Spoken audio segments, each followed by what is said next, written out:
Okay, good morning all, or good evening, depending on where you are. Again, this is Paul Lopez with TiE University, and happy to introduce our third workshop.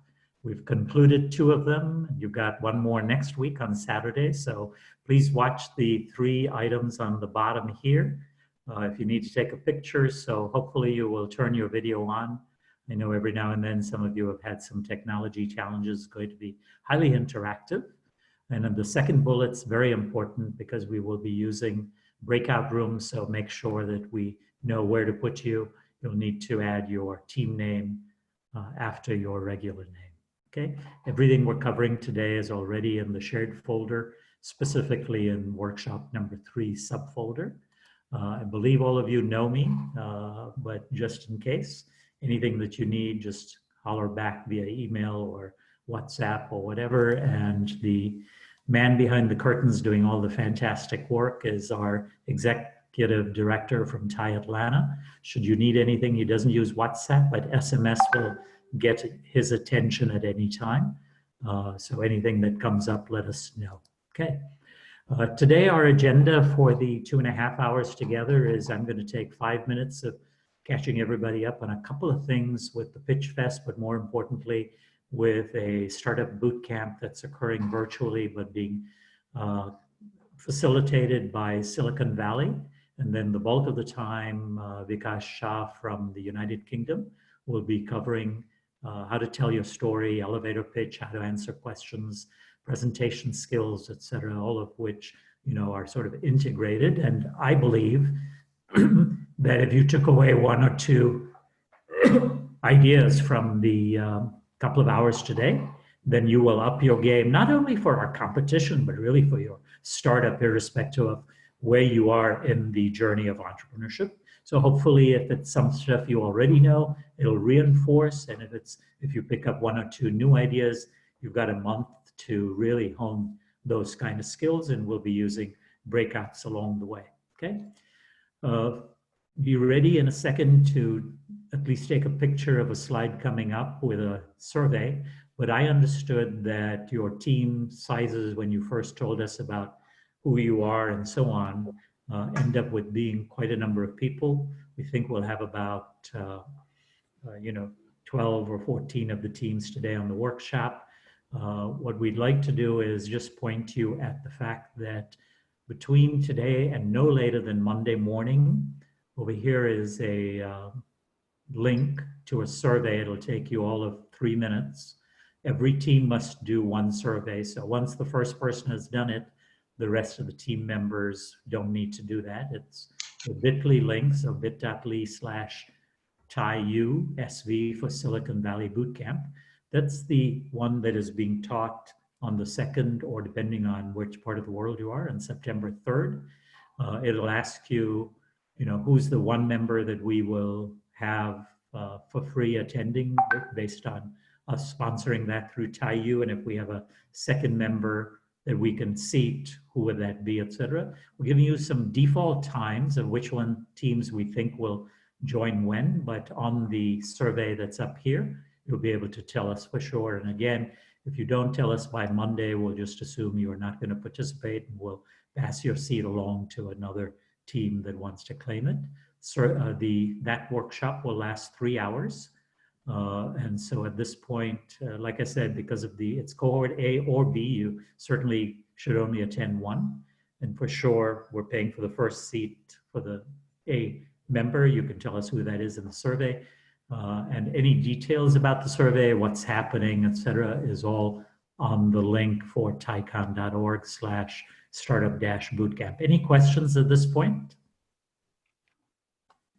Just doing one more sound check. I'm assuming I'm coming through okay? Yes, sir. Okay, awesome. Moving right along. During today, I'm going to start putting the August 30th deadline for your 2 first deliverables. They're the written documents. More importantly, today from Vikas, you'll be getting a number of tips or reinforcing ones for what you'll be preparing as the bulk of what you do. But the more important part is don't take away today's tips as just something to prepare for the competition, even though it is a milestone on your journey. We hope as you interact with and network with TiE members, VCs, angels, potential advisors in your part of the world, that you'll take many of these telling the story kind of ideas and apply them there. So with that said, I'm about to kick it off, but we're going to do a couple of quick polls as a starting point and then turn it over to the presenter today. So in that regard, we're going to start with poll 1A and 1B. And Amin, I'll let you kick that off if you would, please. Let us know when you've kicked it off. Yep. Paul, for whatever reason, I don't see the poll option on my screen. Do you see it on yours? I will, and I'm going to launch it right now. Yes. So there are 2 questions in 1A, 1B, or 1 and 2 here. So please mark your answer for question 1. I hope you're seeing it. I'm not seeing any answers, because then we'll ask you to, are you seeing that I've kicked off a poll? Yep, you have. Yep. And the first question relates to your confidence level in the 10-minute full pitch. The second question relates to the 1-minute elevator pitch, and we'll be covering both aspects today. Obviously, you need both in the real world of being an entrepreneur. Right? So item 1, Vikash will show you the scores and tell you if people are super confident and you're going to reinforce or be challenged to give them some new ideas. Okay. And even if you're a mentor or whatever, if you know how well your teams are ready for, you're welcome to check off. So David, you can feel free, etc. Okay. I'm about to close both polls in about another 5, 4, 3, 2, 1. Okay, we're going to end the polls and see how well people are ready for both aspects. I'm going to share the results here. So on question 1A, I'm confident. So the average here is a pretty strong 4 out of 5 Vikas about their 10-minute full pitch and readiness to answer any question. Last week, they spent the workshop talking about financials and the ask. And that's again reinforced in next week's workshop. But it's really about telling the story. I think they heard that from the presenter who heads up Check Square Ventures here in town, a guy named Blake Patton. And then question 2, over here, looks like also the pretty similar spread, though there's one person who says, 1-minute elevator pitch. Just so you all know, the team will be producing a 10-minute video, though if you move forward to the finals, you'll be doing the 10-minute pitch live on day 2, which is September 13th. The 1-minute elevator pitch you'll be doing on Saturday the 12th, following your 10 minutes plus 5 minutes of Q&A. One member of the team, start to finish, 60 seconds max, 1-minute elevator pitch to tell your story. Okay. By the way, we're also going to have an audience tool to be able to give us feedback about what they're hearing and how investable your projects are. So with that, I think there's room for improvement and or reinforcement, Vikas. So with that said, I'm very pleased to let me just shut this off. I believe you're seeing a screen with Vikas's picture on it, right? Yeah, there we go. Yeah, Vikas is in Manchester, United Kingdom. I think the fun fact about him before he introduces himself is he gets to do interviews with just some more than extremely interesting people. He told me, I guess you folks might be interested in will.i.am, but it also includes the second man on the moon, Buzz Aldrin, Sir Richard Branson, Maya Angelou, etc. And he's got a book of the many experiences and thoughts from that called Thought Economics, coming out in February. So with that, I'm pleased to turn it over to Vikas Shah in the United Kingdom. All yours, Vikas, and I'll stop sharing. Great. Thank you, Paul. Right, let me just get my screen running. Great. Okay. So I'm assuming everyone can now see my screen, right? Yes, sir. Great. Well, first of all, a real welcome to everyone. Thanks for joining today. What we're going to cover off today really is a bit of storytelling, because not just when it comes to the elevator pitch, for any business presentation you do, the storytelling aspect of how you talk about your business is absolutely critical. The format of today is there's going to be a kind of core session, maybe an hour and a half, depending on how we get on. And then we'll open up to Q&A at the end to have a group discussion around each of those presentations and to cover any other questions you may have. So we're going to keep it interactive as well. So where possible, I'm going to try and pick on people if you don't volunteer, because the main thing is, especially when it comes to storytelling for your business, it is uncomfortable. No one likes public speaking that much, but the only way to get over that fear is to keep doing it and practice. So I'd love it if, when we ask for a volunteer, if you do kind of chime in, and Amin can kind of enable you, but let's make sure we all do get a chance to volunteer.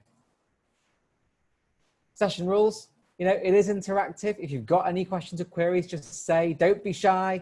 And also, as we go along, if there's anything you're unsure about, ask questions as we go along. And there's no such thing as a bad question, because this might be new to some of you and not so new to others. Work with each other in your team if you are here in your team. And obviously, be polite. It's a Saturday. And also, first rule of entrepreneurship, right?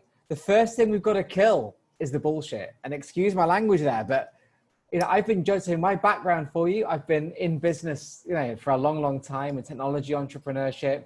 We've been involved in investing in a bunch of businesses, and I've been a judge at the Rice Business Plan competition for at least the last 8 or 9 years. So kind of been around the block a little bit in this world. And one of the most common things that stops people getting funded is this, right? It is so easy to jump on buzzwords, to jump on trends and things like that to try and get funded. Every now and again, it might work, but in general, most investors and people looking at your presentations will see through that. And if you try and bluff or try and bull, you're dead in the water before you start it. So that's one really important lesson we want to start with. And the example here was when my cat launched his startup, Kata, and using a couple of buzzwords and a couple of financial bits of magic, he could create a startup worth over $100 billion.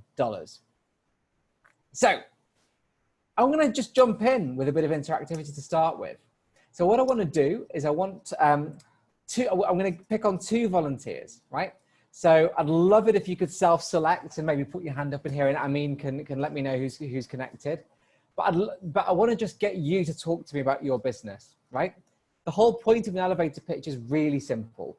The reason it's called an elevator pitch is, imagine you get in a lift or an elevator, your dream investor or customer or partner is in there, and you're like, oh, wow, here's my big chance. That 60 seconds is what you say to them next. In the real world, elevator pitches are very common. They're kind of entry criteria for a lot of business plan competitions. You may ask them to do them at investment settings as well. But the main reason I'm encouraging you to get this nailed is this is a great thinking tool. Because if you cannot explain your entire business proposition clearly in under a minute, you don't know your business well enough, right? So who's going to kick us off? Who's going to be our first volunteer to do this, to give us an elevator pitch? So if you want to speak, just go ahead and unmute yourself, and then I'll call on you to speak, just so that it's no one's talking over each other. So okay, right now no one else is unmuted. Everyone's still muted. Put up an emoji if you're having trouble unmuting. I can unmute you. Okay. For my if not, I'm gonna literally start picking on people. Okay. I think this is the engineer coming out in most of our students. Okay, so I'm gonna randomly pick on people using this magical technology I have here. So the first team I've landed on is Clean Electric. So, and what I'm gonna do is I'm gonna make sure that I write down who I've picked on first, and that way we'll make sure everyone gets a chance. So if we could get someone from Clean Electric, and if you could unmute, and in up to 60 seconds, you don't need to use the full time, just give us an introduction in the style of an elevator pitch. Imagine someone you've just got in the lift with your perfect investor or partner. How would you talk about your business?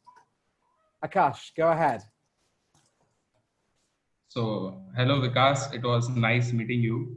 So we are building, we aim to power electric mobility with clean energy, and for that we are building electric trucks, and that is going to powered by a clean energy charging infrastructure, and we aim to start from light commercial vehicle and then to go for medium commercial vehicle, and we are going to provide 30% saving to our fleet operators. And with our next generation 2 electric platform, we are unlocking 35% extra space for our customer to earn extra 35% of the revenue. And it is a massive opportunity. India is a 1.3 billion people's country, and every year 10 lakhs vehicles are getting sold. We aim to cover segment by segment, all the segments, starting from the smaller size vehicle, and sky is the limit. So it will be awesome to work along with you in the future. Yeah. Now, okay, well, first of all, good job on actually going first. I know you didn't volunteer, but it's always tough to go first, right? The reason I called time is this: if you're at a business plan competition, however good your 10-minute presentation might be, if there's a 60-second elevator pitch, if you go over by even a second, that can disqualify you from the whole rest of the competition. Because in many cases, that's the entry criteria for that competition.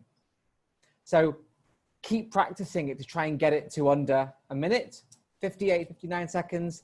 And the great thing is, the more you practice, it becomes automatic, right? So I'm going to give you all one tip, and then I'm going to get one more team to come in, right? So a lot of competitions now, whether it's the real world or virtual world, right? When you're doing an elevator, you've got to think of it as a bit of drama, right? So inject a bit of drama, try and move, try and imagine that you're at a podium with all these people around you and you're trying to get them really excited about what you do.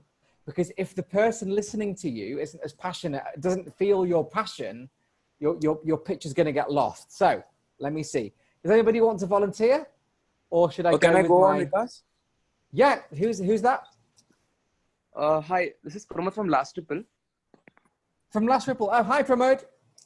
Yes. And he's from Mysore. And by the way, all of you, we do have a separate prize that we're planning. So on September 12th, all of you will be doing this for real. So he's from Mysore, Team Last Ripple, because. Yes. Great. Yes.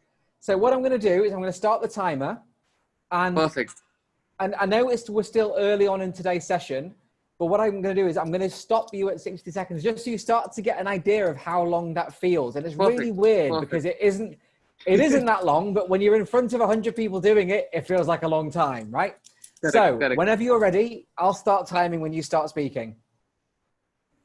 I think I'm ready. Yep. Perfect. So Last Triple is India's first initiative to talk about something called death. Because we all consider death as a taboo, right? Death to be a taboo, death to be something called a negative emotion in India. And Last Triple became that one initiative in our country to make this taboo called death into something called a happening green event. So this is Pramod from Last Triple, wherein we try to plant a tree for every death in our country. So Last Triple created a patent pending planting system to create the ashes into a beautiful cremated plant for the pet families, to make that pet families remains of the ashes into a beautiful memory tree. So Last Triple is proud to say that we are here to plant a tree for every death, to not only assist the pet parents emotionally, but also environmentally, also having a sustainable funeral system in a country to have a one-stop solution for the whole funerals from A to Z for the pet family and related to humans, to make death a positive happening ending for everybody, to make death start a new life. Thank you. Great. Good job. So you did that in 54 seconds, which is excellent, right? So the thing to remember is you've got a lot to get in 60 seconds, right? So as we go through today, I want you all to think about it this way. Imagine that you're going for investment. You've got 60 seconds. So each second costs you money, right? And the way to think about what is or is not relevant for your elevator is, let's say your elevator is costing you $10,000 a second based on how much money you're raising. Is the thing you're about to say going to add $10,000 of value to your business? If it isn't, cut it, because it's about getting people excited and getting them to take that meeting with you, give them your card, or take you through to that next stage. Also, in practice, when you start doing this for your own businesses, I want you to record yourself and watch it back, because that'll encourage you to find that natural pace. It's completely normal that when we talk, all of us in that situation will start to speed up, right? That's completely normal. Everywhere in the world, everyone does it. But if you're presenting, you need to slow it down and make it a bit more like theater. So Pramod, like for example, with Last Ripple, you could start your presentation and go, hi, I'm Pramod. I'm here from Last Ripple in Mysore. And I'm here to talk to you about something we all will face one day, death. And then you take a pause. It's about making an impact with what you say, okay? So great start to great beginnings. So let's move on. So why do elevator pitches matter, right? So first of all, prize money. The vast majority of business competitions will have a prize for elevators. So even if a company doesn't make it through to the quarterfinals, semifinals, you could still win good money on elevator competition. So at the RICE competition, it's up to $2,000 just for that, right? It's also a hurdle to compete in most competitions. This is the most important one I can tell you about. If you're trying to apply for some of the toughest business competitions in the world, which are also the sources of a lot of your angel and seed funding, doing an elevator pitch is the hurdle. If you don't do it right, and if it's not exciting, you will not progress in the competition, period, right? Sales is also really important. Across our portfolio of businesses, it's really important that my sales team are able to talk about what we do, how we do it, and who we are quickly, cleanly, efficiently, and consistently. And so getting this right matters. And the final one, which as founders really matters, is it's a thinking tool. If you're being asked to kind of concisely start to talk about what you do and what your business is, it helps you think about it better. Because if you can't explain it clearly, you don't know it well enough. So here's a little bit of research actually, in terms of how investors make their decisions. So look at it this way. If you say to people externally sometimes, you know, what makes people invest in businesses? You might be thinking, well, you know, it's the growth potential, how much money I'm going to make, blah, blah, blah. But the reality is the vast majority of investors would rather invest in a great entrepreneur with a mediocre idea than an average entrepreneur with a brilliant idea. Because the key word for investors is execution, right? So what that means is that when you're doing your elevator pitch or your 10-minute presentation, you have to be communicating your enthusiasm. And where it says trustworthiness of your entrepreneur here, that really refers to, do I believe this individual can execute? Because you're trying to reassure them. So whether it's by angels or venture capitalists, enthusiasm and trust, expertise and sales potential are consistently, you know, in that top list. So that's one of the things we're doing here. And in terms of where it fits in, you know, usually you've got that first hurdle of an elevator pitch. They may then read your executive summary. They'll then go through your pitch deck. If you make it through that stage, you'll probably get a business plan review. And if you can make it through that, you're into due diligence. So that's where it fits into the continuum. In terms of where it fits into the entire fundraising journey, on this chart, you've got pre-money and post-money along the bottom. So post-money, obviously, after you've received your investment. And then that vertical axis you see is complexity, i.e. how complex is the thing that I am about to create. So right up in the top to the left, you see the business plan. Typically pre-money, close to when you're getting funded, probably the most complex of all the documents you're going to produce. Over to the right, medium complexity, usually once you've started your business running, is your investor report. And over on the bottom left, you'll see your elevator pitch. Very early stage in your journey normally, and it needs to be simple because that's what leads into everything else. And keep this with you. All the slides are available. And when you're trying to determine how you're building the things within your pitches, this is a good reference point, right? And here's what it is and what it isn't, right? I don't remember where I had these definitions from, but an elevator pitch is a concise, carefully planned and well-practiced description about your company that anyone could understand in around 60 seconds, right? And the anyone bit is important. When we're judging at some of these top business plan competitions, we're often seeing business ideas that are coming from scientists and researchers and postgrads and people like that inventing phenomenal molecules that do all sorts of crazy things. But it means that even for an idiot like me, I should be able to understand it from that 60-second pitch, right? It's not a sales pitch. You're not there to win that contract. You're there to move forward and get to the next stage. And part of that is making sure that you yourself understand what it is that you really do. So this is a great chart to help you explain that. So if you look at the iPhone, the phone is the core product. You have supplemental features such as the app, the apps on the phone. And then you've got a symbolic and experiential and experimental benefits, such as it can help me stay healthy, right? So it's really important to try and get through that. So let me just pick on somebody. So is the team here from Atlanta, Aerodyne? Yeah. Yes. Hi. So Hi. Tell me, so if you had to think about your own business, what's your core product? What is it that you're doing? Are there any other supplemental features, and what are the other benefits that you might have?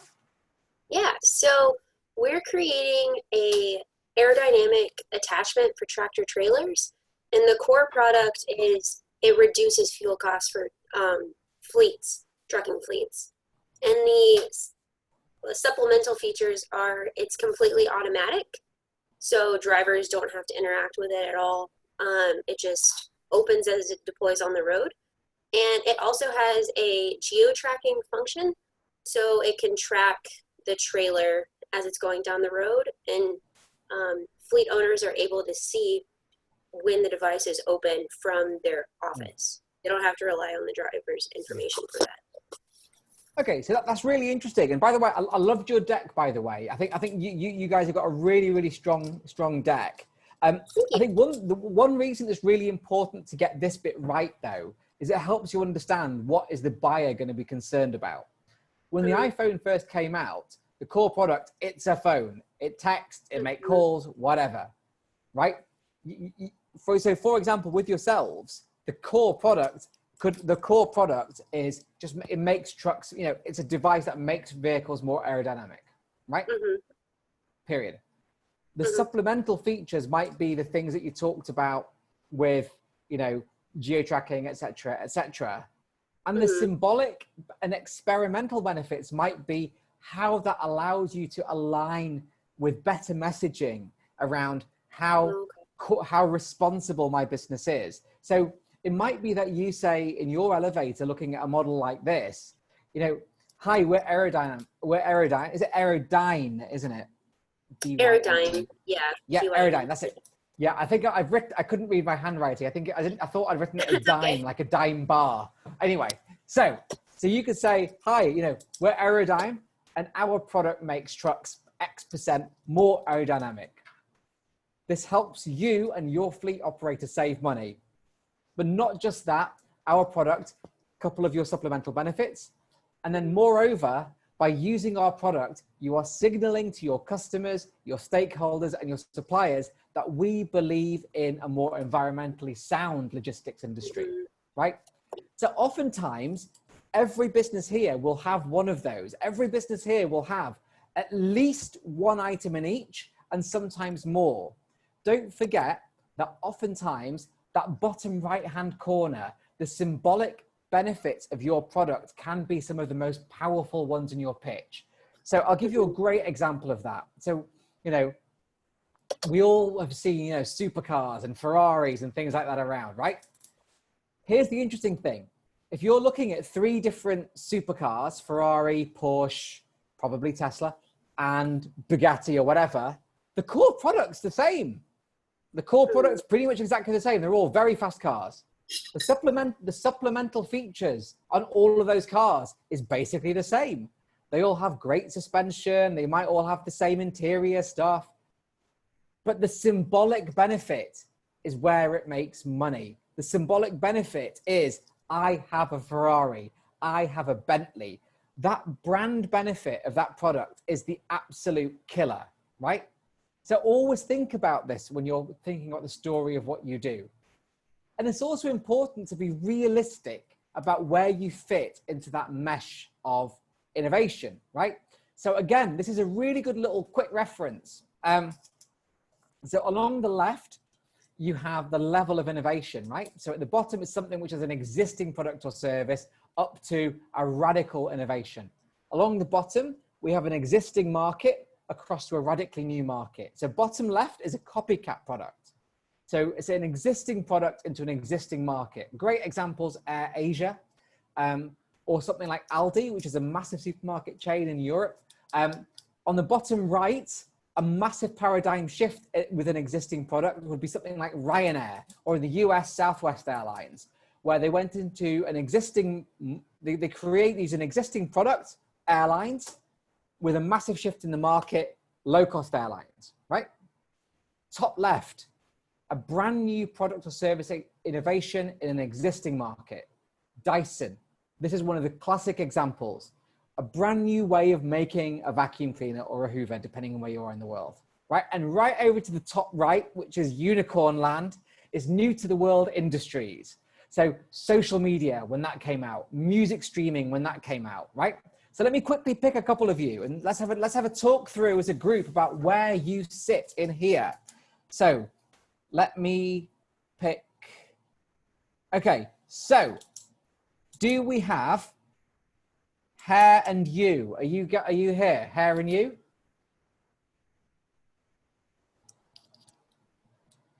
If you are here and you don't answer, I'm going to pick on you twice later. Okay, I don't think you're here. Okay, what about Daniel from Volant? Oh, hi, Daniel. Hi.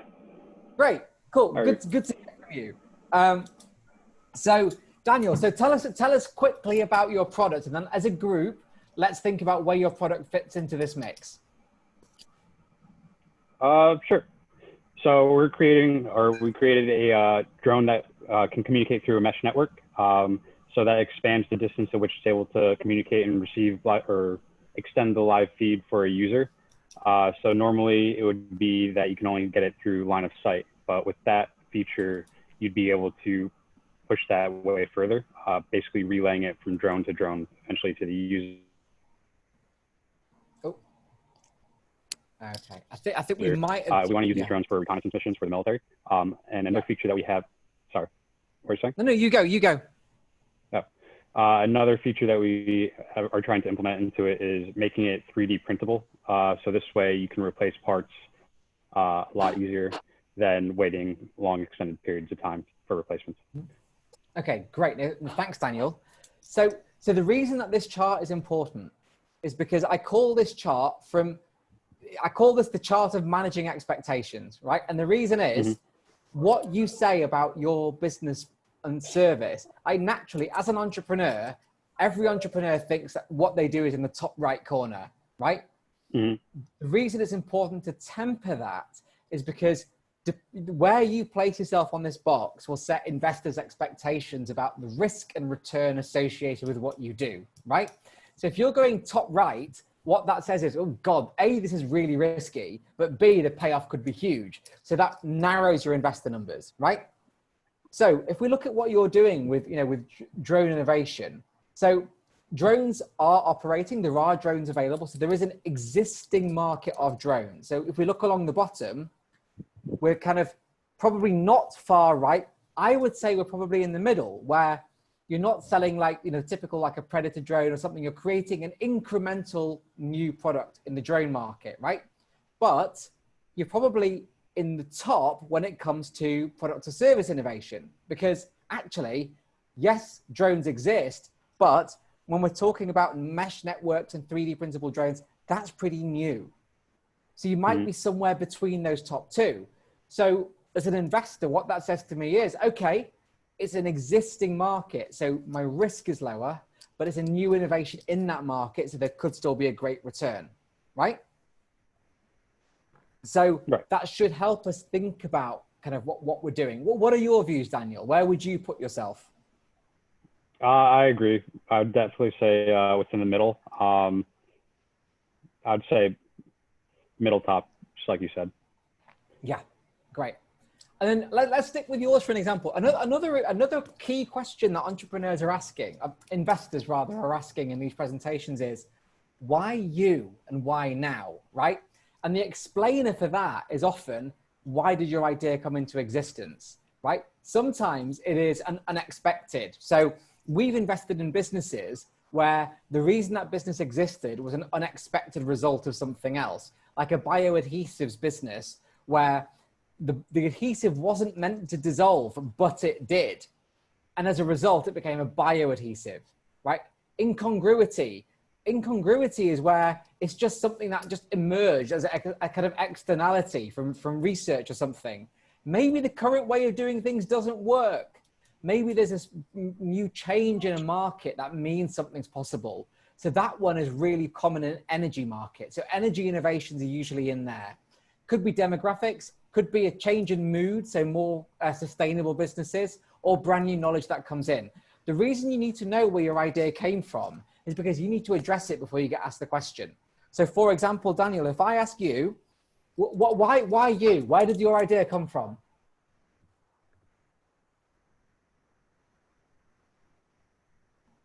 Oh. Are you with us, Daniel? Yeah, I'm here. Sorry, my connection keeps going in and out. No worries. So why me? Yeah. Okay, so I served 4.5 years within a reconnaissance unit in the military, where I personally experienced firsthand these issues that the military is currently having. Between that and my background in computer engineering, I feel I'm a perfect fit to expand this market. Great. See, that's a really, really unique value add. If I was trying to develop 3D printed reconnaissance drones and you were trying to develop 3D printed reconnaissance drones, you'd get the money because that is a massive value add, right? To think about that from an investor's perspective, that is such a valuable thing that would go right at the start of your presentation. So when you're doing your elevator, you'd be like, hi, I'm Daniel. And just, you know, I served 4 years in the military and reconnaissance services, and I spotted that. And here's the pain point. All of a sudden, you've got credibility. The reason for the idea coming into existence is that credibility play. So let's move on. You've also got to know kind of what your strategy is with this, right?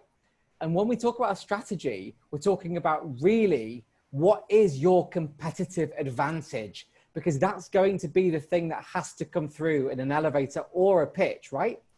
And if you look at the three circles at the bottom, you've got your objective of your business, the scope of your business, and the advantage, the competitive advantage. And along the top, this is where it kind of fits into your messaging.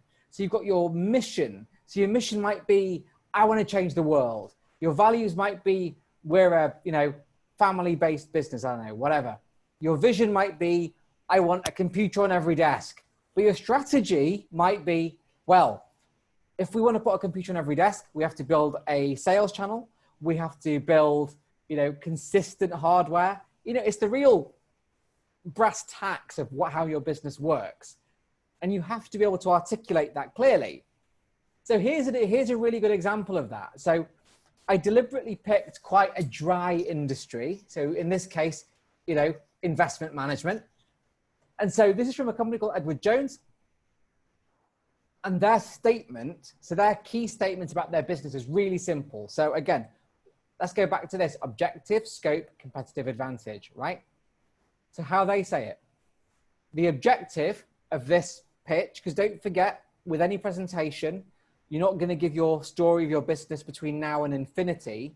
What you're saying is okay, let me rephrase. In any investor presentation, what you're effectively doing is telling a story between 2 points. Between, let's say, now and your Series A, it might be now till your seed round. It might be that you're already running and you're wanting to exit. So that's the parameters. So your objective in this case would be to grow to 17,000 financial advisors by 2012. Well, why you? Because we offer a trusted and convenient face-to-face financial solution, and at the bottom, through a national network of our one financial advisor offices. And the scope, who do you sell to in this case? Conservative individual investors who delegate their financial decisions, right? So reading that is really clear what I'm doing, when, how, and why them, right? So what I'm going to do is just really, really quickly pick on one person and we can talk about it all together, right? So who have we not picked on? Clean. No, we've had clean electric already, haven't we? So I'm trying to, right. Does anybody want to volunteer? Because I can't see the full list of everyone here. Ah, here we go. Got it. Right. So Nala from Hair. I can't see the second part of your company name, Nala. I can see Hair. So that could be Hair and You or Hair Epitome. Hair epitome. Hair Epitome. Sorry. Are you there? Yes. Hello. Hi, Nala. Sorry for butchering your company name there. So tell us a little bit about your company, and let's see if we can create a strategy statement for you. All right. So Hair Epitome is a hair growth serum. Is it loud? Can you hear me? Just about. Sorry. Hair Epitome is a hair growth serum made to make your hair longer and healthier. Okay. So in this case, with any consumer product, one of the things you've got to do is make sure that within your elevator pitch and your main business pitch, you're managing expectations about your growth, right? So with something like this, rather than saying, you know, our objective is to become the world's #1 supplier of hair growth serums, you'd be saying, you know, it might be that we want to grow to 10,000 customers by year 2, for example, right? Now, Nala, what's your competitive advantage? Like, why would somebody use you?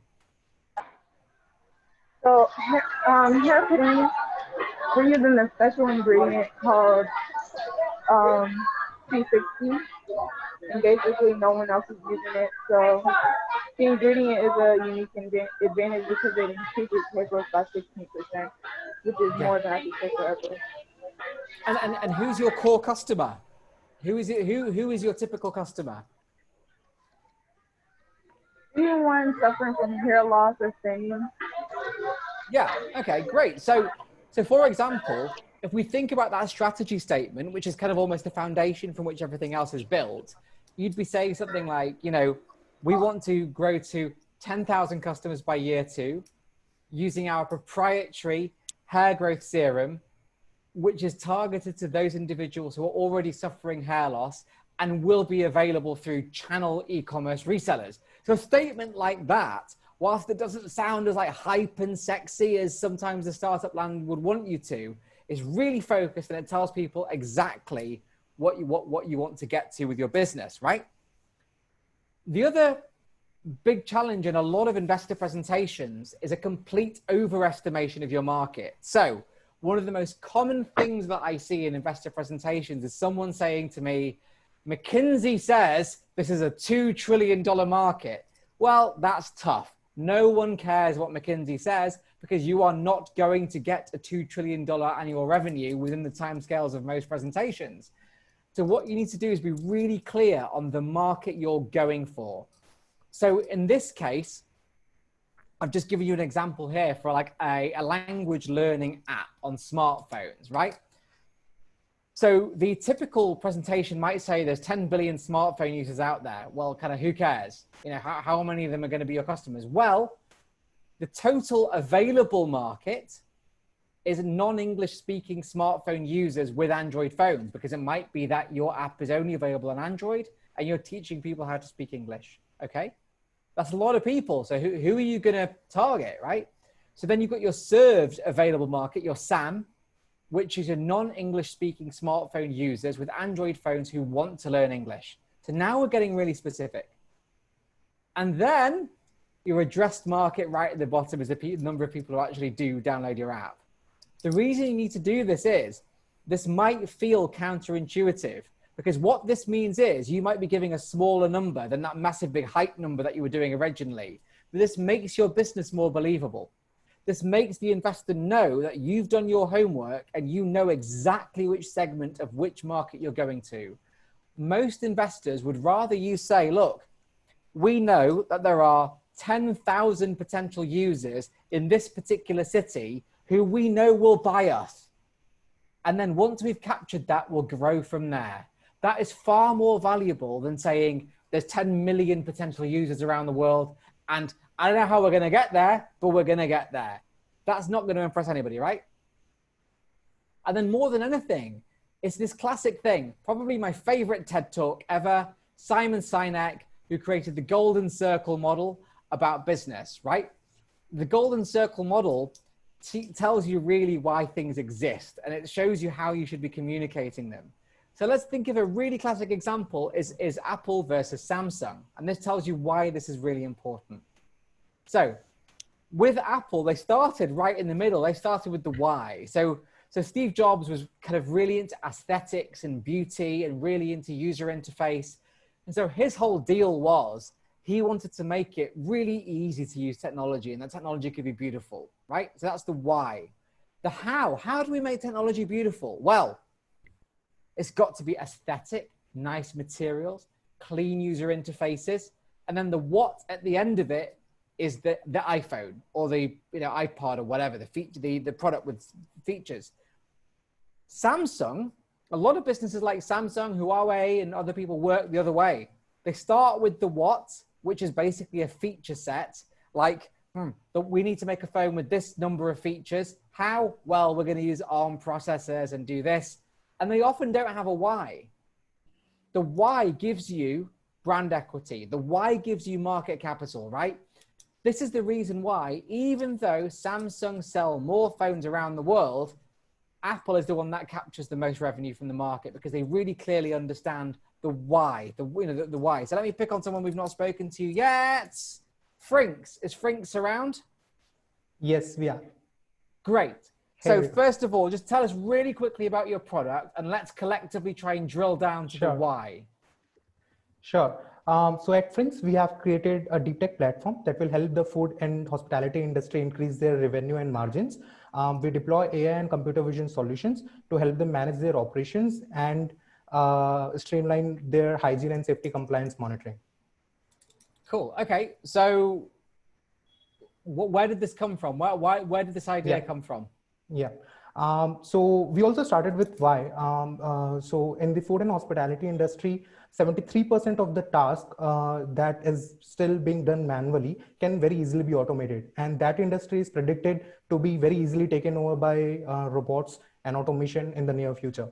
So that was our trigger point. And actually that's the highest number across all the industries. Food and hospitality industry has the highest number of tasks which is being done manually, which can very easily be automated. This results in a very, please carry on.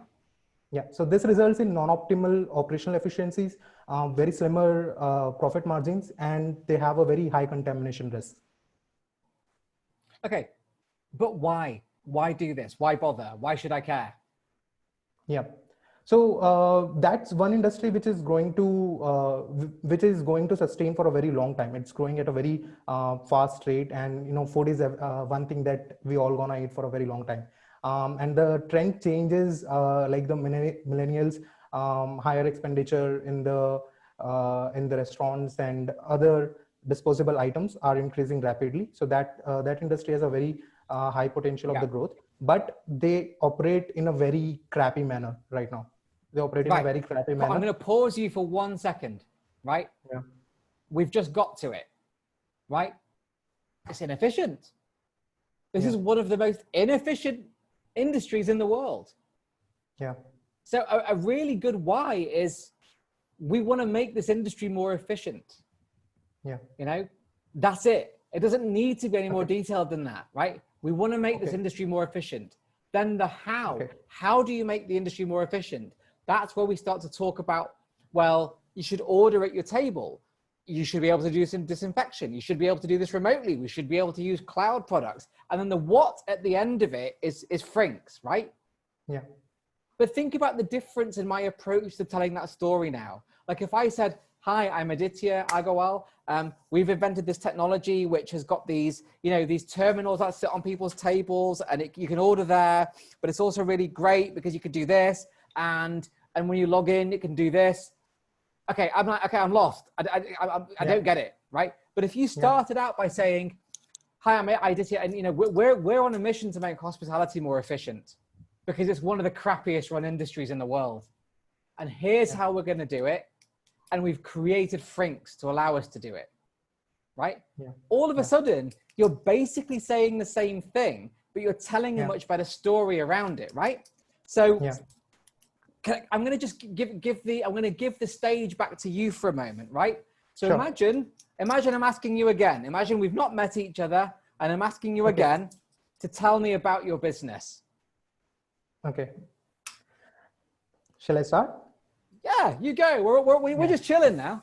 Just Okay. just tell us about your business, man. Okay. Hey, Vikas, I'm Aditya. I'm the co-founder of Franks.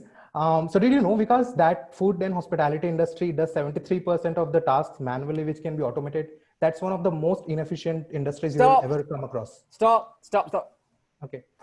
The fact that they do 73% of the tasks manually, that's Okay. not really a good reason to live, is it? Right?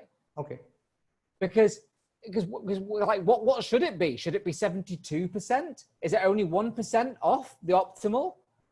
Like, Okay. I don't know, right? Okay. Like, and this happens a lot, by the way, Aditya. I'm not picking on you, but a lot of people make this mistake where they'll be like, did you know that 61% of cats eat this product? And I'm like, is that good or bad? Should it be 62? Should it be 3? Like, who knows? Who cares, right?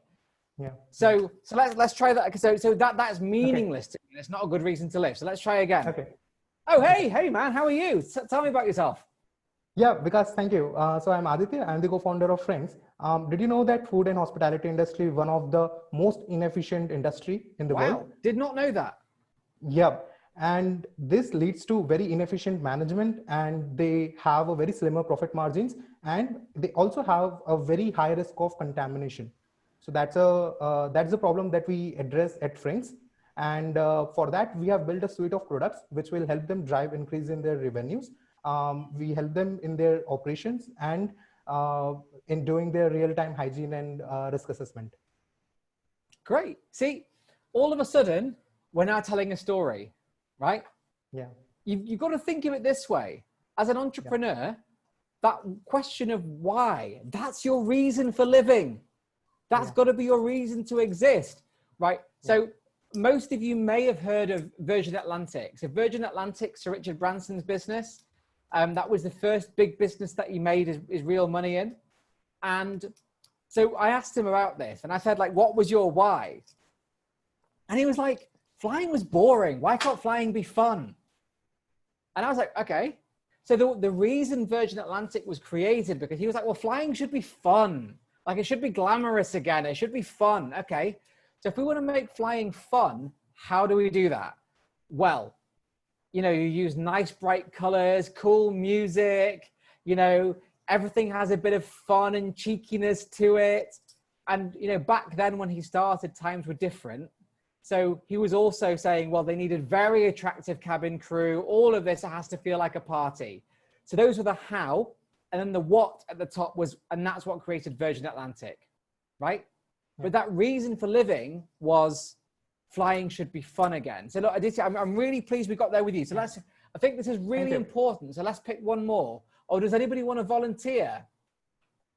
Because like you explained why, how a Virgin Atlantic, can we explain what? Sorry, Akash, I've lost you.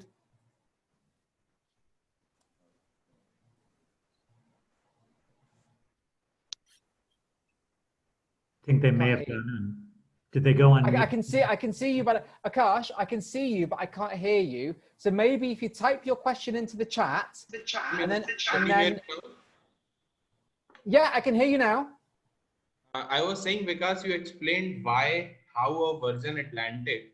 Kindly explain the what little more clearly. Yeah. So so what is the really simple bit? The what is just your product. Is it a product or is it a service? So an example. So if your mission is to make flying fun, right? If you want to make flying fun again, there's no guarantee that that might be an airline, right? If you want to make flying fun, who knows? It might be that you create like some cocktail mixer that you take on a plane with you, right? Who knows?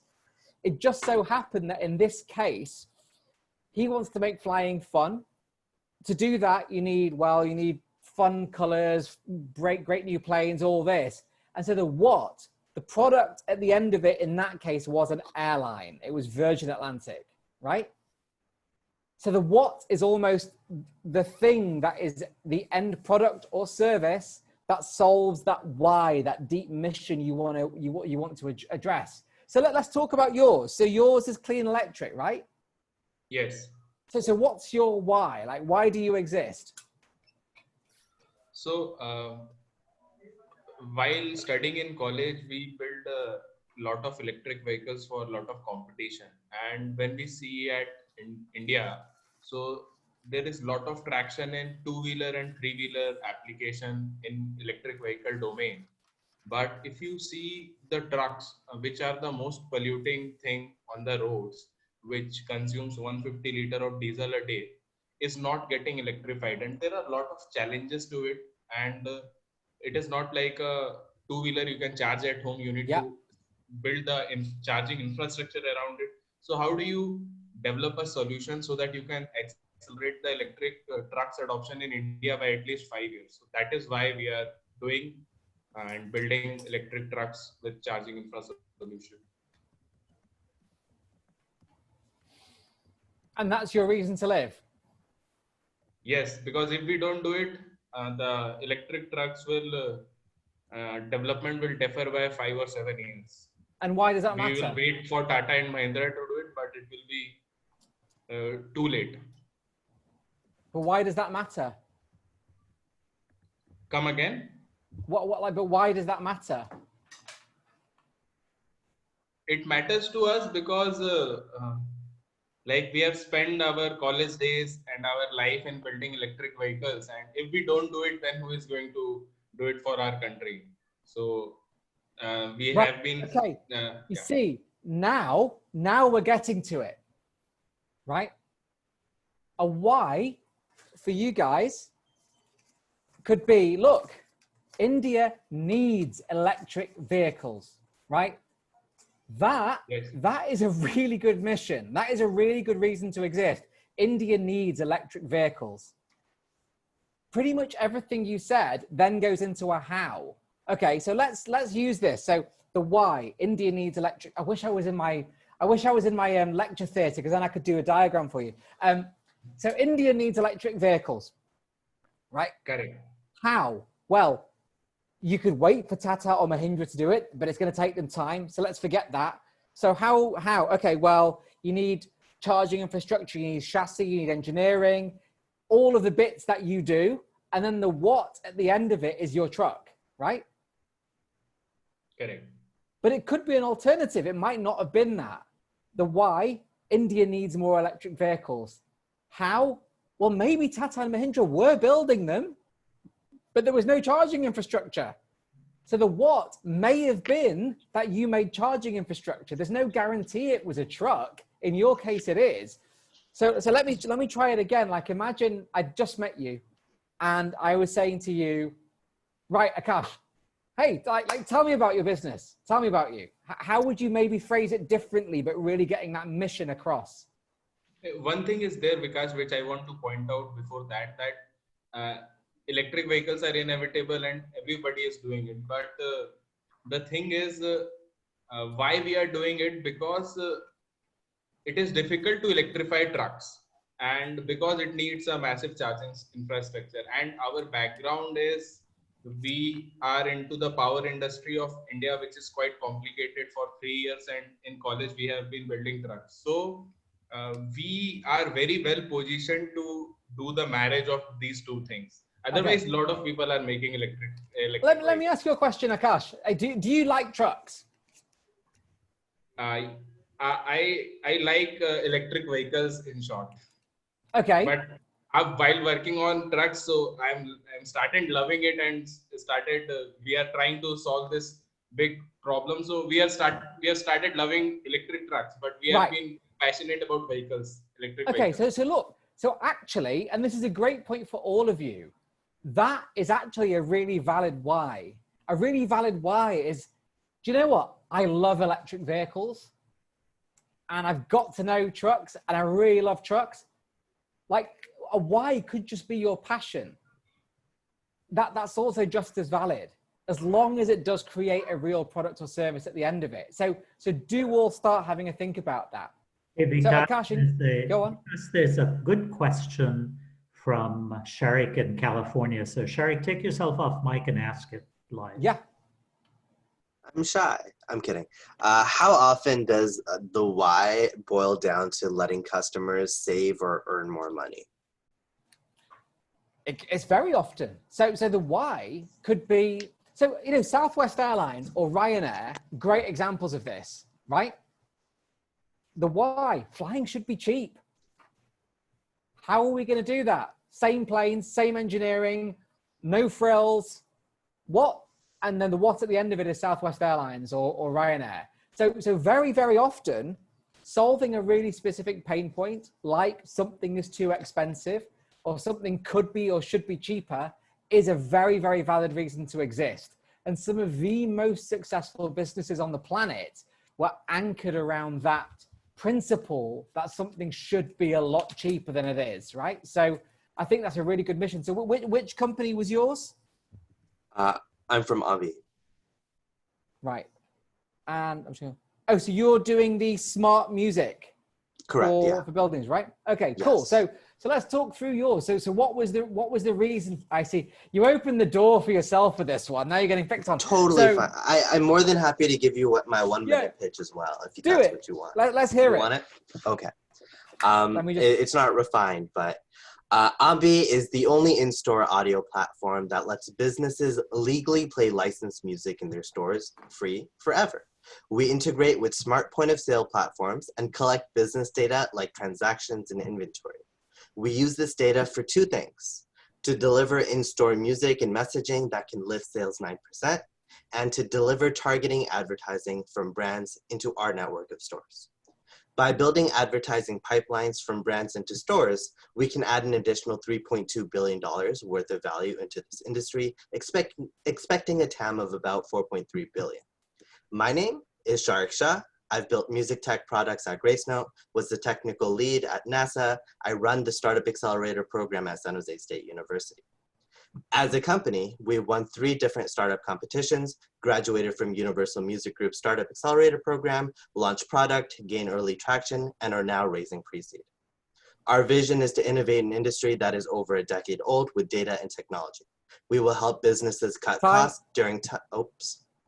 Yeah. See, it's really interesting, isn't it? Because I'm guessing you were very, very close to the end of your I was like elevator. 2 words away. Right.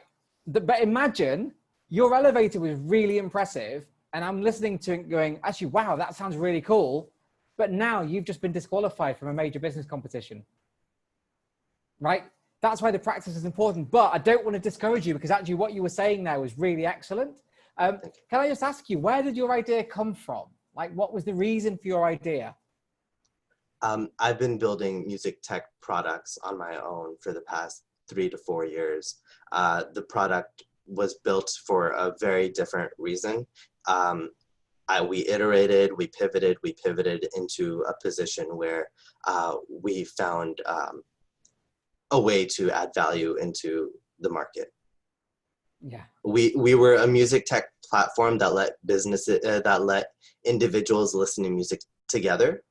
And we repositioned ourselves multiple times into a platform that lets businesses legally play music in their stores and uses data and AI. So very different. Yeah. Now, you see, it's really interesting because I think coming from the technology aspect first, so let me just skip back. So, you know, so what you're doing is kind of interesting, because if we think about the model, if we think about technology first, that typically starts at the kind of what, because, you know, the technology now enables this to happen. And then you end up with the product at the end of it. But listening to it, and please correct me if I'm wrong, but there's a clear market failure, which is most businesses play music, but most of the time it's illegal. Right? 2%. Yeah. So a great why is we want to stop people breaking the law when it comes to music, or we want to help people, you know, do the right thing or play music legally, you know. So think about it from that end user's perspective, because it's really interesting that as I was listening to what you were speaking, it was about halfway in when I'm like, bing, I get it. And if you really want to win at the kind of pitches, that bit should come first, right? And, you know, Paul's invested in a whole bunch of businesses over the years as well. And I'm sure it'll be the same for him, where the ones that you really do end up putting your money into are the ones where that entrepreneur gets that in really early. So it might just be that at the beginning you say something like, did you know most people are listening to music illegally? And that needs to stop. Just a really powerful short statement about, oh gosh, I didn't realize that. Something like that is really powerful. I mean, does that answer your kind of previous question as well? Totally. Cool. Okay. But look, I think, great question. And as we go along, if anyone does have more questions like that, either chime in on here, or if you put them in the chat, and then Amin or Paul will be able to bring them in, because when I'm in presenter mode, I can't see the chat window on here. So I want to just skip forward to a few common mistakes. So as you're preparing your pitches and your elevators and your presentations, right? A few really common mistakes. Sometimes it's over planning. And what that means is it slows you down. And this is typically kind of you see this a bit more in European businesses, but a lot of the time people spend a massive amount of time planning and not enough time actually validating. Because what will make or break your businesses is someone actually going to buy it, right? Or take your service on. So you need to kind of seek out the right evidence, but not just evidence that supports you. If you do find something which is kind of obvious and out there that might say something against what you're saying, confront it. It's the typical thing about competitors. One of the really common reasons businesses get Q&A to death in competitions is because they don't address a very obvious competitor. I'll give you a classic example of this. We looked at investing in an augmented reality travel app. And the principle of the app was really simple, which is you're traveling somewhere. Let's say you want to find your nearest ATM. You just hold up your phone, tells you where it is, and you can walk there. Time Out magazine had their own app, and it was really easy to find. The first time these guys went for a Series A, after they'd raised a bit of seed capital, the analyst in the meeting went, well, what about the Time Out app? You didn't even mention it in your deck, and it looks kind of similar. So all of a sudden, the credibility of that investor was gone, right? Because it didn't address an obvious competitor. So make sure, even if there is one, you address it. Tell a story, practice your pitch, speak to some customers, right? I'll give you another classic example of this. We looked at a really incredible business in Germany. And so right now, let's say if you break your ankle by accident, obviously, you'd have to have a metal plate fitted. And then once it's healed, the plate's removed. So there's two operations. Their innovation was they created a new type of bone screw, which actually absorbs and dissolves into your bone as your bone heals and grows. And so there's only one operation needed. It's much stronger, lower failure rate. Tested in the lab pretty well. But in their initial investor presentation, when they were going for their Series A, there was no validation. They didn't have much time before presentation day. So I said to them, just ring around as many doctors as you can and see if someone's prepared to give you a statement that says, yeah, well, we'd use that. They managed to get hold of a surgeon who took a 10-minute meeting with them and goes, yeah, if you guys made this, we'd probably use it. That was enough to get them over the line, right? Just something that validates you with your business.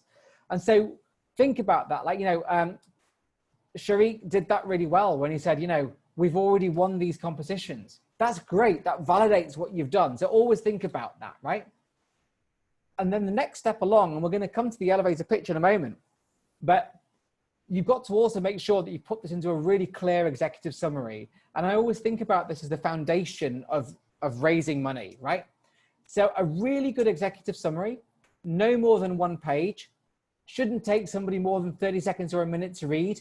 And it's got the grab, the problem, the solution, the opportunity, why you, the model, the team, the promise, and the ask, right? It's a lot of information, but you're just going to be covering the real core basics of it. So if we stick with Sharik for a minute, the grab, in that case, it's most people are listening to music illegally. You're like, okay, wow. The problem, there's no real easy way for people to do this right now. The solution, which you've talked about, the opportunity, $3 billion market, your competitive advantage. Well, we've been in this game for a long time. We've made it. a little bit about your commercialization model. The team, well, that's anchored around you and your skill set. And then the promise and the ask is what we talked about earlier, which is, well, the promise might be by the end of year one, we're going to be in 100,000 locations around the United States. And to do that, we need $500,000 of your money, right? So this is a really good structure for an executive summary. And before you really then build your elevator pitch, I would always say to people, get your executive summary really tight, because what you're going to then do is go through that summary and pick out the details that then go into your elevator. And then when we talk about the elevator, and I'm going to kind of come back to the task in a moment, actually. Well, when we think about an elevator, right, what I did was, so over the last kind of 9-10 years at the RICE competition, every year at RICE, 100 teams compete. They all do the elevator round. We did a little bit of a meta-analysis, I love that word, on who won, who didn't, the content of those pitches. We watched back the videos, and we found that this was a kind of really solid structure for a really good elevator pitch. So typically, the ones that did really well at RICE, at Mass Challenge, and other places start with an introduction, a bit of context so people know what's coming up, then the what you do, the opportunity, the why you, and then the deal, right? So if we stick with Sharik for a moment, you'd introduce yourself, and then, did you know this is the situation, what you do, as in here's our solution, how we do it, the opportunity, market size, why you, our proprietary technology, our protected algorithm, whatever it might be, and then the deal. So let's do a really quick run through, Sharik, if you will, with yours, with this structure, if that's okay. Sure. Right? And just think, key facts. Some of the best elevator pitches I've ever seen have only been like 40 seconds. It's completely fine, right? So I'll start my timer when you start talking, and then let's see where we get to. We're stepping through this format, right? Hello there, my name is Sharik Shah. I'm the founder and CEO of Ambi. Did you know that 82% of businesses illegally stream unlicensed music in their stores through personal Spotify and Pandora accounts? Ambi is the only in-store audio platform that lets businesses legally play licensed music in their stores free forever. We are the only ones to integrate with smart point of sale platforms that collect business data like transactions and inventory to deliver music that increases sales and deliver targeted advertising for brands. Great. 35 seconds. And how do you feel it? How do you feel that went versus your first elevator? I feel like there was a little bit more emotion there. Yeah, and it was a lot less robotic. Yeah. Let's get somebody else's feedback as well. So now everyone in the group's heard both. You've heard Sharik's first pitch and the second pitch. So does somebody else want to give some feedback on the difference between the two approaches? What about Prashant? I just saw your screen come up. Prashant from TiE Dubai. Hi there. Yeah. So Sharik, right? If I'm not wrong. Yeah, Sharik. Yeah. So Sharik, the second pitch compared to the first one was much more concise. I mean, it stinged me a much earlier way than the previous one, if you want me to be honest. And although you had more emotion in the second one, the previous one, you were more, on the point on the recent one. Apart from that, I don't think I have anything else to tell you. It's great. Yeah, I'd agree. And so Prashant, with your business, so your Solar Grid X, right? Yep, correct. Okay, cool. So look, you've got the structure on your screen. So let's maybe hear yours as well. So let me just get my little timer. So I'll start timing when. Just give me a second. I'm just going to close the door. Okay.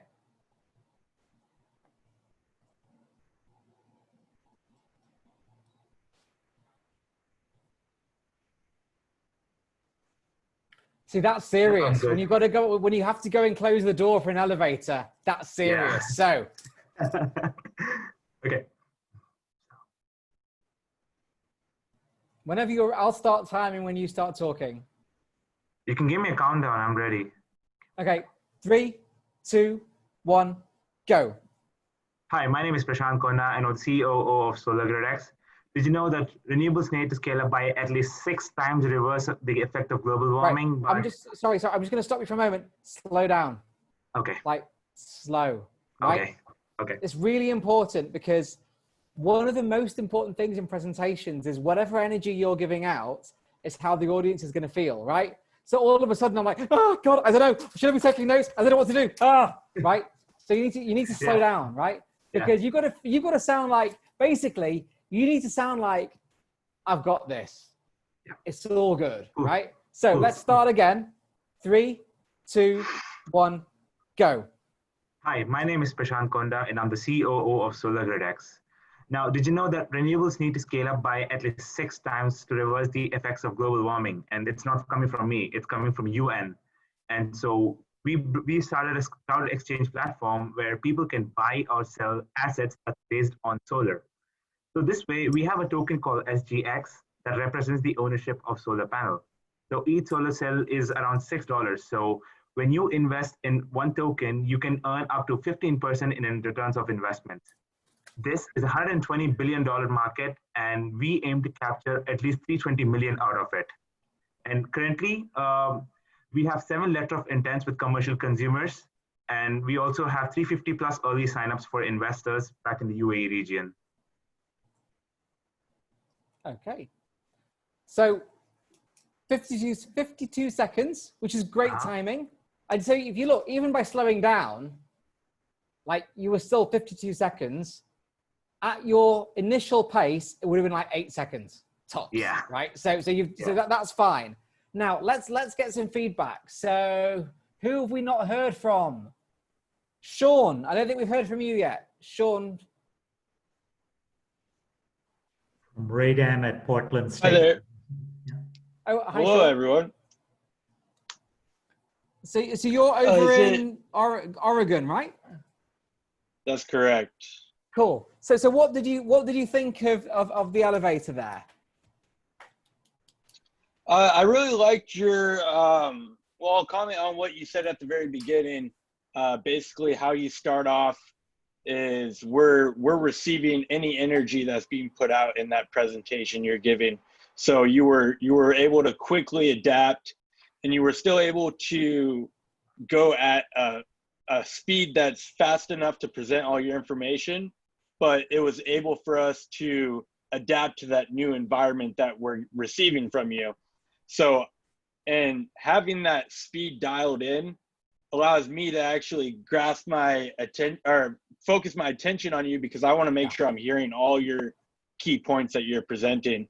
And you were pretty clear and concise on what you're trying to have the audience, get from what you're trying to present, your startup. And I think you were able to target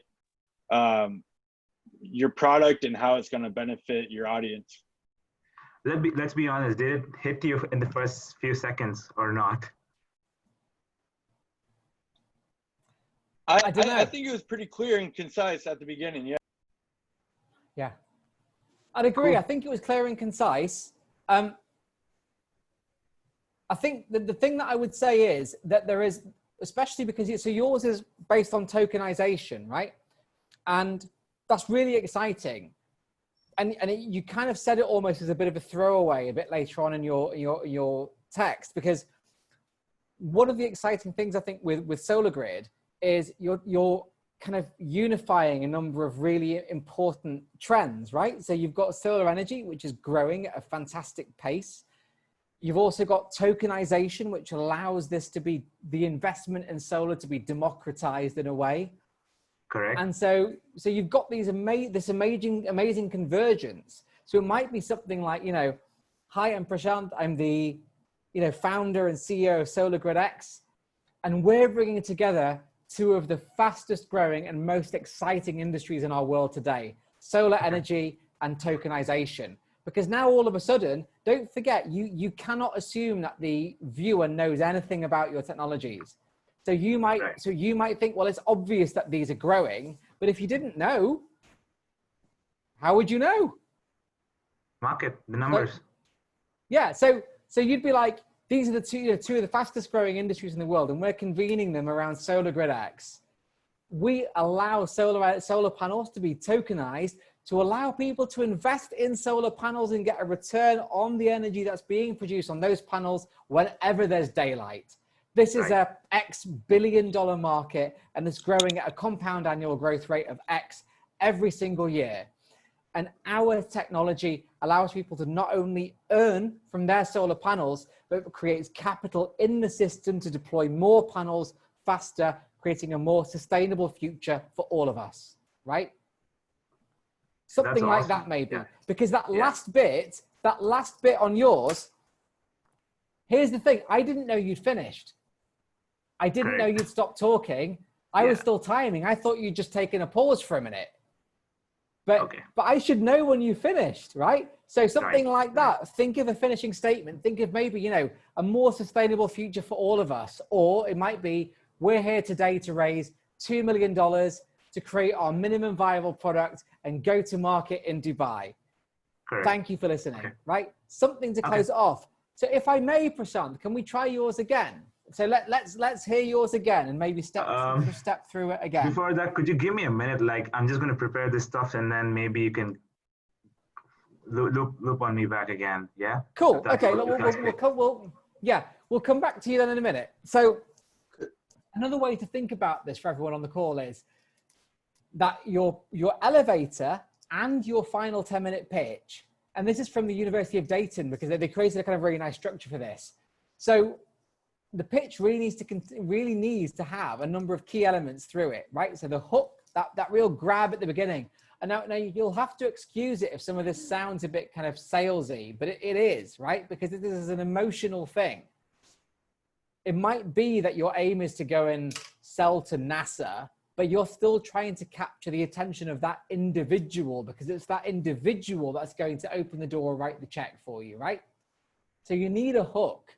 You need something that's going to get me interested straight at the beginning, right? So you remember I mentioned to you earlier on that we'd invested in a business called Medical Magnesium, who made those magnesium implants in bones that stopped you having to have a second operation. We were thinking, like, what's the hook? Like, how can we get people to listen? Because it's actually quite a boring thing.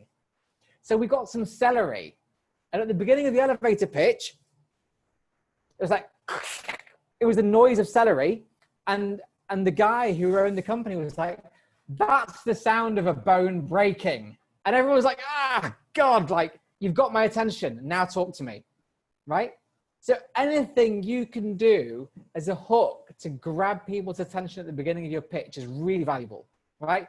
Then obviously we talk about your product service, your market, competition, really important if there's an obvious competitor. What I never want any of you ever in a presentation anywhere to say, we have no competition, because somehow you almost certainly, no one has no competition. That's a lie, right?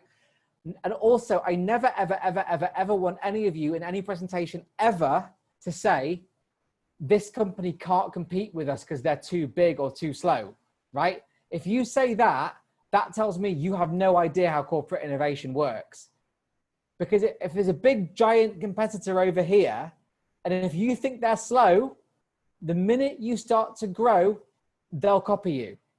If you've got a massive giant competitor over here, what you should be saying in your presentation is something like, well, hey, you know, this is obviously something Google would want to get into. So we're going to grow fast enough where they could be our obvious exit partner. Address it head on, right? Why are you different? How you make money? Why people should invest in you? And maybe a request for a follow-up. So that follow-up might be, and we'd love to take a meeting with you to tell you more about what we do, or we'd love for you to be, you know, one of our pilot customers, right? So Prashant, are you ready? Are you ready to go again? A few more seconds, sorry. Hey, just a quick question. In the meantime, while Prashant has got his last countdown, is about when will we be doing breakout rooms so Amin and I can be completely ready? We think we are, but just when? Yeah. Okay. Well, what I'm going to do is after this, I'm going to quickly go through a couple of things that you shouldn't do. And then what I want to do then is for you to go into breakout rooms for a few minutes, I'll leave this slide on when you're in your breakout rooms. And I want you to just think about your businesses or pick one of the businesses in your breakout room and really collaborate on that to get a really razor sharp pitch. So I'll give you like 5-6 minutes to do that.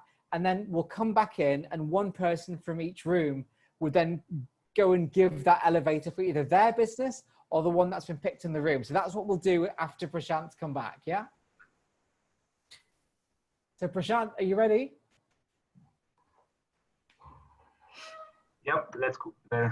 Cool. Right.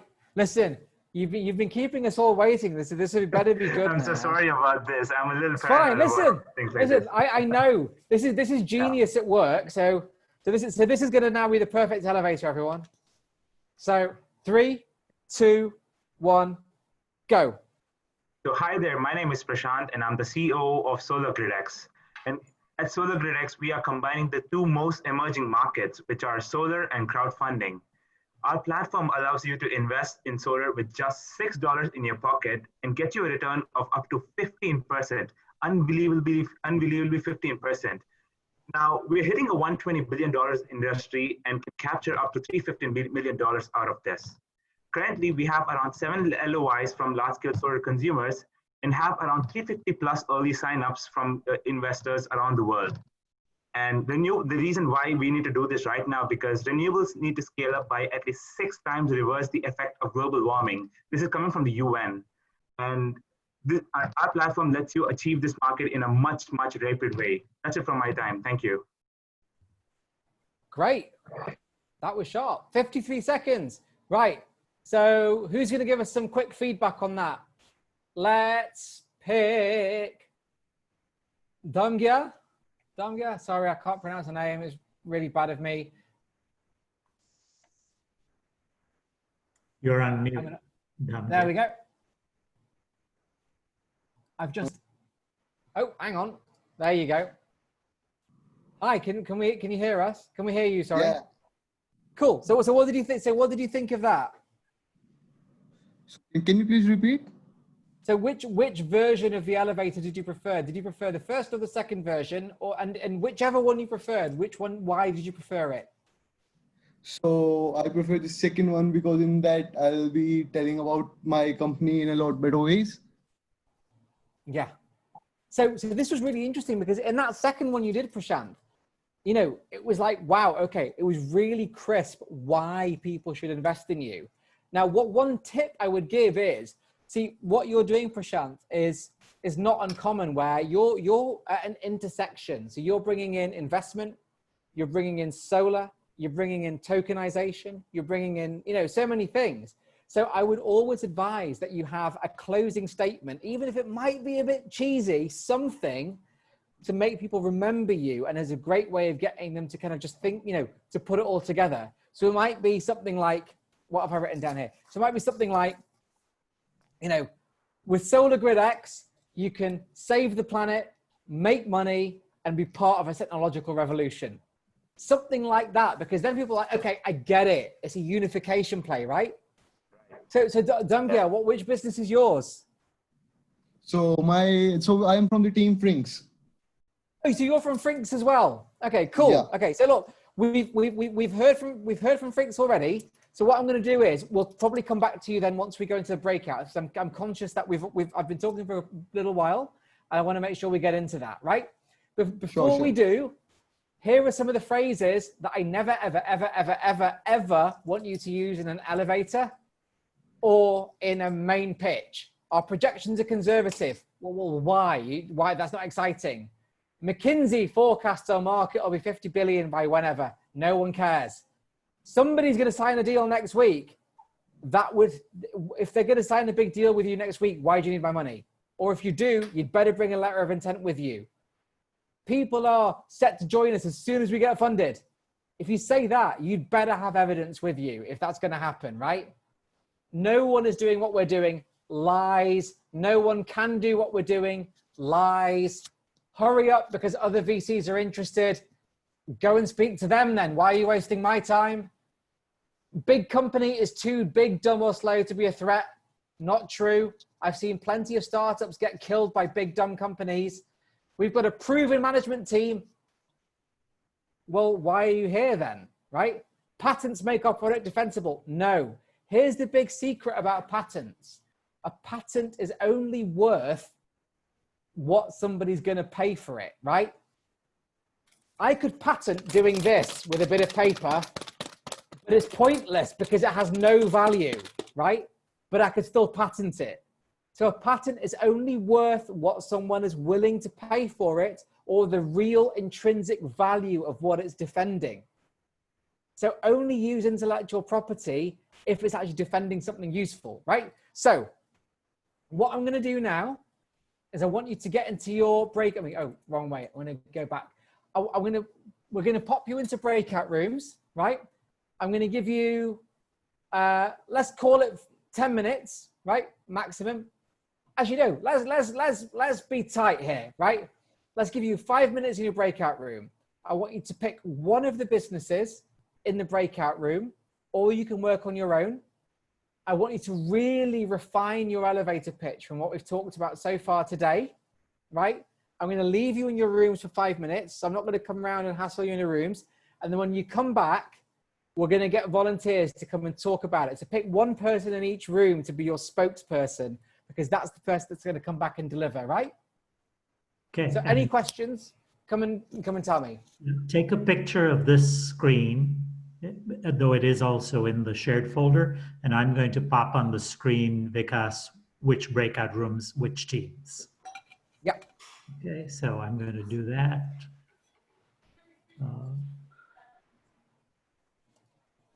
So these are the breakout rooms that have been assigned. The couple of the bigger teams, we've put you on your own. Just pick one person to do the elevator pitch. This will happen automatically, so you don't have to remember which room you're going to.